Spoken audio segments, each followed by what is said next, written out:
Rivers State Deputy Governor flags off construction of Youth Resource Center. Organized Labour again rejects fresh 60,000 naira minimum wage offer. National Assembly passes bill reverting to old national anthem. Senate lifts suspension of Senator Abdul Nengi on the foreign scene. Pope Francis apologizes following use of derogatory language on homosexual men. I am Constance Mega with the news. Ogechukwu Okereke, a 31-year-old woman and wife of Chukwudi Okereke, a motor spare parts dealer who died in police custody, says life has been unbearable following her husband's death. The mother of three told our correspondents that she last saw her husband on the morning of his arrest before he left for the workshop. Mrs. Ogechukwu said her youngest child was only 1 month and 2 weeks old when he was declared missing on the 11th of January, where she said she received a call on 20th January informing her of her husband's death after days of searching and visiting the Octopus Strike Force unit for information.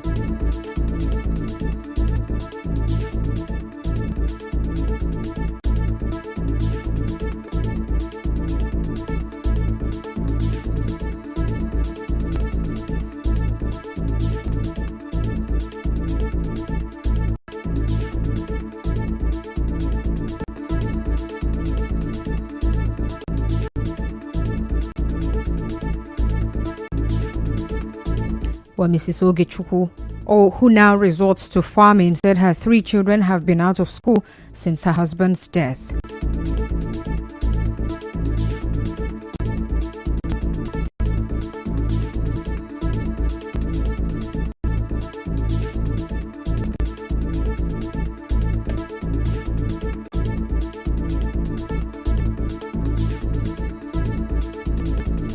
Well, Mrs. Ogechukwu Okereke, who also refuted claims made by the Rivers State Police that her husband was involved in kidnapping and cultism, maintaining that he was a businessman. As you may know, 33-year-old Chukwudi Okereke, who hails from Ebonyi State, died in the custody of the Octopus Strike Force unit. Well, over the weekend, the police alleged that late Chukwudi was a kidnapper and a cultist and was not tortured to death, as claimed by his family. Meanwhile, some residents of Port Harcourt have called on the Rivers State Police Command to conduct a thorough investigation into the death of Mr. Okereke. They said this is to avoid the recurrence of the tragic case in 2019, where Chima Ikunado, a mechanic in the Ikoku axis of Port Harcourt, was arrested and detained on suspicions of armed robbery, but died on 29th December while in police custody due to torture. But some of the residents spoke on Nigeria Info FM today.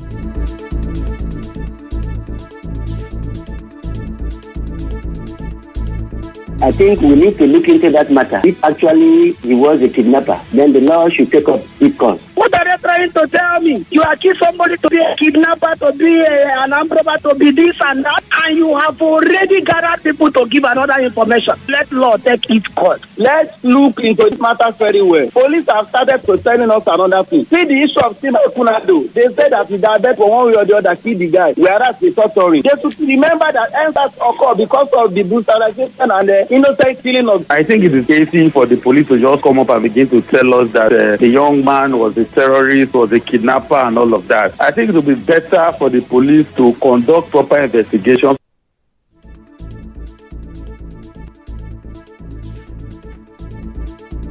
Well, recall that the police public relations officer, Grace Iringekoko, said the suspects were arrested. Meanwhile, some residents of Port Harcourt have called on the Rivers State Police.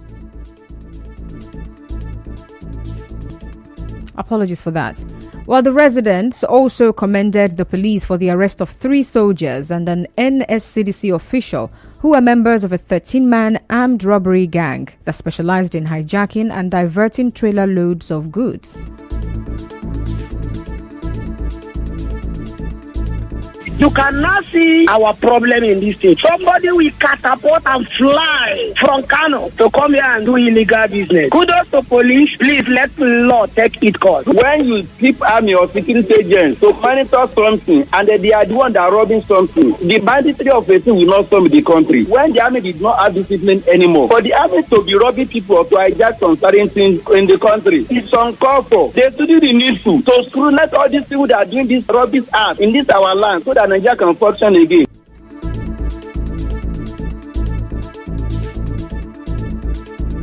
Well, recall that the public relations officer of the State Police Command, Grace Ringekoko, said the suspects were arrested after a distress call about burglars attempting to vandalize warehouses in the Elimbu axis.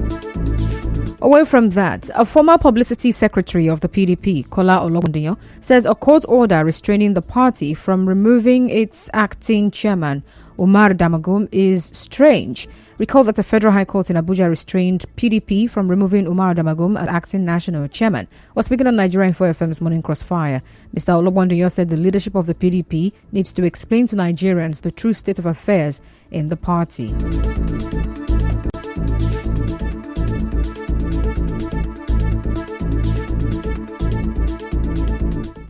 The order in itself is totally strange. And I say it is strange because it appears as if it did not even consider the provisions of the constitution of our party. Nobody is planning to remove Ilya Damagum as acting chairman. The one acting in itself presupposes that he is not substantive chairman, and as such, he can't be removed as acting chairman. And on account of that, the NEC of the party resolved that by August 15, when another NEC meeting is expected to hold, the North Central can bring up its nomination. Well, Mr. Ologundiyan said the statement by a member of the House of Representatives, Ikenga Ogochinyere, reflects the PDP's stance on the defected lawmakers in Rivers State.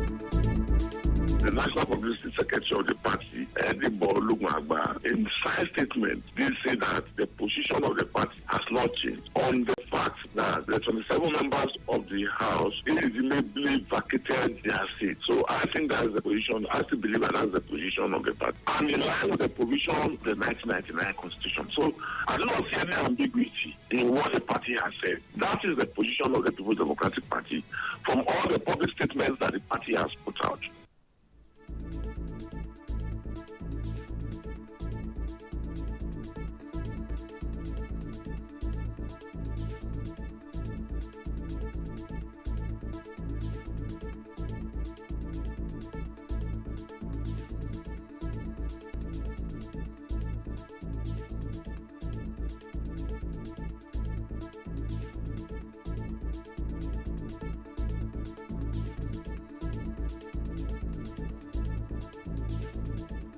The organised labour has again rejected a fresh offer from the federal government to pay workers 60,000 naira as new minimum wage.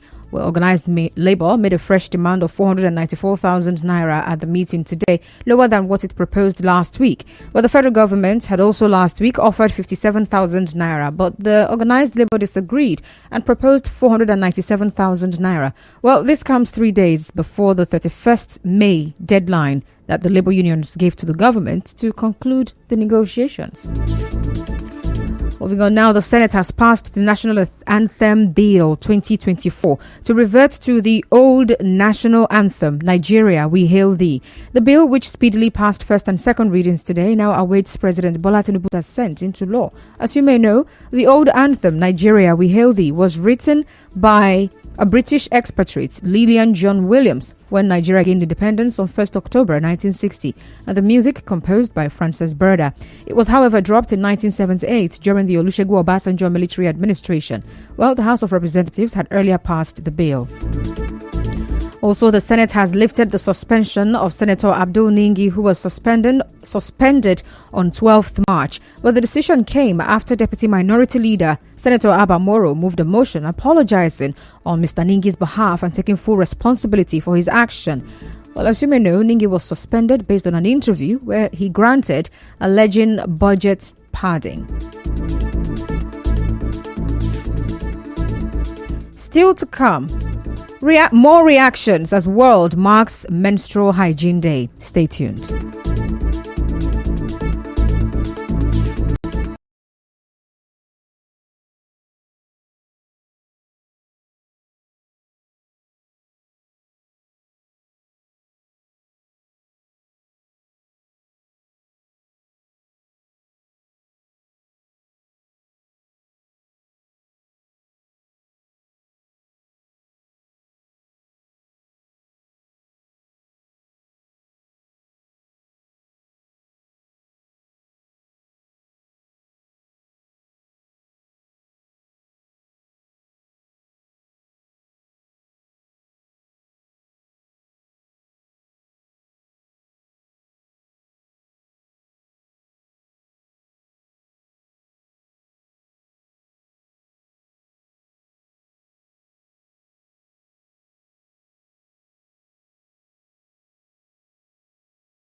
Welcome back, and now to the rest of the news.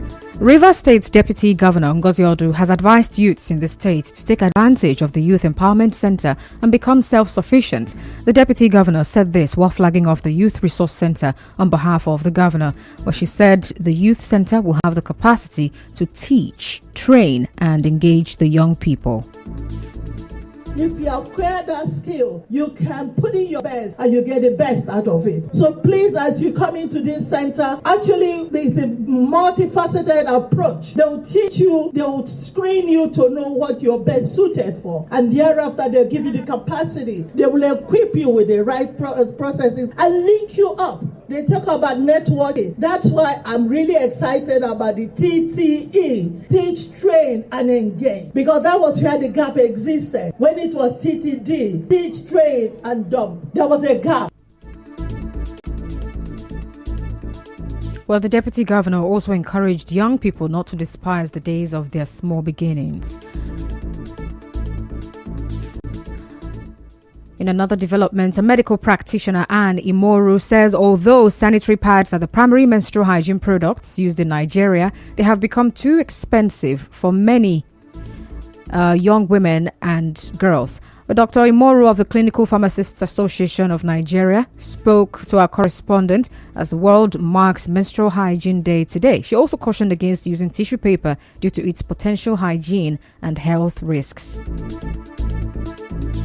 In River State, we have various materials to use during your menstruation. We have the sanitary pad, we have the tampons. It's not very common to use the silicone cup, but that is also available. Then definitely we have different kinds of made from fabrics that can actually absorb the blood that comes in. Some people use pieces of fabric, some people use tissue, which is not advisable at all. Don't use tissue. The sanitary pad is mostly used because it's convenient and it's safe.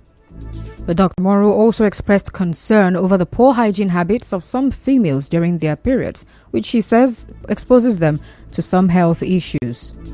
Like you have some people keeping their pads for like 8 hours, some even more, just keeping the pad there, knowing that the blood is not something that you just expose your skin to, because now they're exposing the old blood directly to your skin, to your vulva, that is the vaginal opening at the same time. So we have situations where some women go and sit in the toilet for a very long time. Okay, because at that point they know that flow is very heavy and thinking that, okay, let me get as much out of the system. That is unhealthy.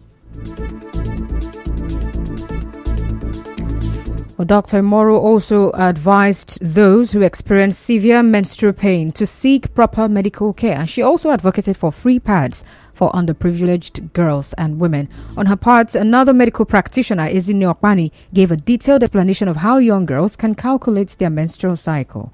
For any reason that they're having unbearable pain, that the menstrual cycle is the first day the menstruator sees her blood to the first day of the next cycle. The normal cycle is between 21 to 35 days. I will have to count from that day of today to that time that it came out the next month. That will make you understand that you either have maybe 21 days cycle or 35 days cycle, but the average menstrual cycle we have is 28 days. For someone that has a 28 day cycle, you're supposed to be ovulating on the 14th of your menstrual cycle, and you should be very careful at that time because ovulation means you're ready to get pregnant if you meet a man. Well, in the same vein, some residents of River State advised young women and girls who resort to using alternatives like pieces of fabric instead of sanitary pads to prioritize proper disinfection after use. Well, they spoke on Nigeria Info FM's Morning Crossfire today and encouraged companies to include the distribution of sanitary pads to secondary school students as part of their corporate social responsibility. A survey by our correspondent shows that a pack of normal 8 pieces of sanitary pads costs between 500 naira and 1,000 naira, and a pack of 30 pieces costs between 1,800 naira and 2,300 naira. A reusable silicone menstrual cup, which is not readily available in Port Harcourt, can be bought online for between 3,000 naira and 5,000 naira. Meanwhile, tampons cost between 5,000 naira and 8,000 naira. Also, a pack of panty liners costs between 1,000 naira and 3,000 naira. And a piece of simple panties is sold from 400 naira and above. Well, Menstrual Hygiene Day is marked on 28th May every year, in line with the normal female 28-day menstrual cycle. And the theme for this year is Together for a Period-Friendly World. And now, we bring you news from around the world.